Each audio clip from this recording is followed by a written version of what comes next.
Round shape ডিজাইনের যে baby নকশি কাঁথাগুলো রয়েছে, কোনো আপু যদি 5টি কাঁথা নিয়েছে তার ভিতরে একটি হলেও রাউন্ড শেপের ডিজাইনটি রয়েছে।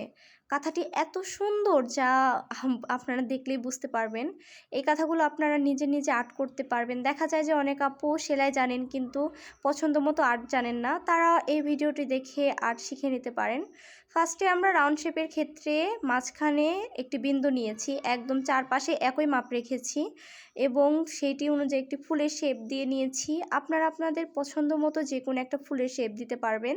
তারপরে 2 লেয়ারের রাউন্ড করে নিয়েছি। এখানে আপনারা 1 লেয়ার, 2 লেয়ার, 3 লেয়ার আপনাদের মনের মতো পছন্দ করে নিতে পারবেন। রাউন্ড শেপের ডিজাইনটির ক্ষেত্রে সবসময় ধাপে ধাপে আর্ট করতে হয়। ফার্স্টে ফুলের ধাপ, তারপরে হচ্ছে রাউন্ড, পরবর্তীতে আমরা কয়েল শেপ করে নিয়েছি। আপনারা হাত দিয়ে কয়েল শেপের মতো ডিজাইন করে নেবেন। তারপর একটি করে পাতা দিচ্ছি মাঝ বরাবর।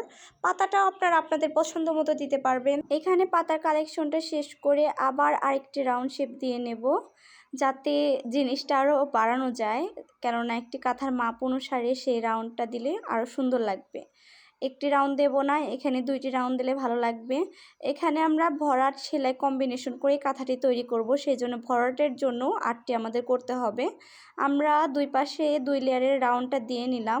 এখন আমরা ভরাট করার জন্য 3টি করে পাতা আঁকবো। আপনারা আপনাদের পছন্দ মতো যে কোনো ডিজাইন করে ভরাটের কাজটি করতে পারবেন। এখানে আমরা 3টি করে পাতা করব, যাতে দেখতে অন্যরকম লাগে। এই 3টি করে পাতা যে করছি এগুলো কোনো সেলাই হবে না, এগুলো সম্পূর্ণ ভরাট কাজ হবে।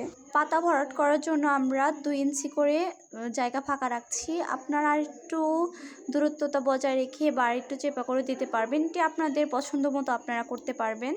আমরা যখন নতুন কোনো ডিজাইন লঞ্চ করি, কোনো ডিজাইনই আমরা আগে থেকে পরিকল্পনা করে রাখি না।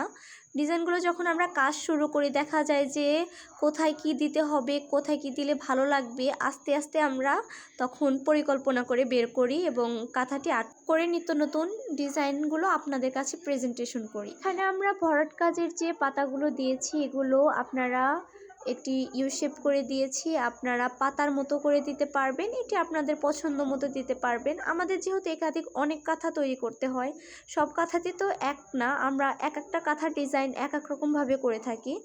তারপরে আমরা কর্নারের কাজ করব। মাঝখানে যেহেতু ওই কাজটা করলাম একদমই ফাঁকা ফাঁকা লাগছে, সেই জন্য আমরা মাঝখানের মতো করে ইউ শেপের ফুলগুলো দিলাম এবং পাতাগুলো দিয়ে দিলাম। যেহেতু আমরা এই কাঁথাটি সেলাই এবং ভরাট কম্বিনেশন করে তৈরি করব, সেই জন্য প্রত্যেকটা ফুলের মাঝ বরাবর একটি করে পাতা দিচ্ছি। এর ভিতর দিয়ে যখন একটি করে ভরাট কাজ করা হবে দেখতে অসাধারণ লাগবে। আমরা 4 কোণাতে একইভাবে কর্নার করে ফুলগুলো করে নেব, তাহলে জিনিসটা একদমই সিম্পল হবে না, সিম্পলের ভিতরে গর্জিয়াস লাগবে কাঁথাটা। তারপরে মাঝে যে ফাঁকা থাকে সেগুলোতে আমরা তো কোনো ফুল দিতে পারবো না, কেননা দেখতে অনেকটা বাজে লাগবে। সেই জন্য আমরা এখানে স্কেল দিয়ে মাপ দিয়ে 1/2 ইঞ্চি বরাবর করে দাগ দিয়ে নিয়েছি। এখানে আপনারা ফাঁকা আপনাদের পছন্দ মতো দিতে পারবেন। যারা একটু ঘন সেলাই করতে চান আর একটু চেপা করে দাগ দিতে পারবেন, বা যারা একটু সিম্পল করতে চান আর একটু ফাঁকা করে দিতে পারবেন, এটি আপনাদের পছন্দ মতো। সম্পূর্ণ কাঁথা আমরা এইভাবে দাগ দিয়ে নেব। আপনার ইচ্ছা করলে দুই পাশ করেই দাগ দিয়ে নিতে পারবেন, তবে আমরা এক পাশ করে দাগ দিয়ে নেব। এক একটা ডিজাইনের কাঁথা এক এক রকমই ভালো লাগে, যেহেতু আমাদের অনেক কাঁথা করতে হয়। সম্পূর্ণ কাঁথা এইভাবে 1/2 ইঞ্চি বরাবর করে আমরা দাগ করে নিচ্ছি।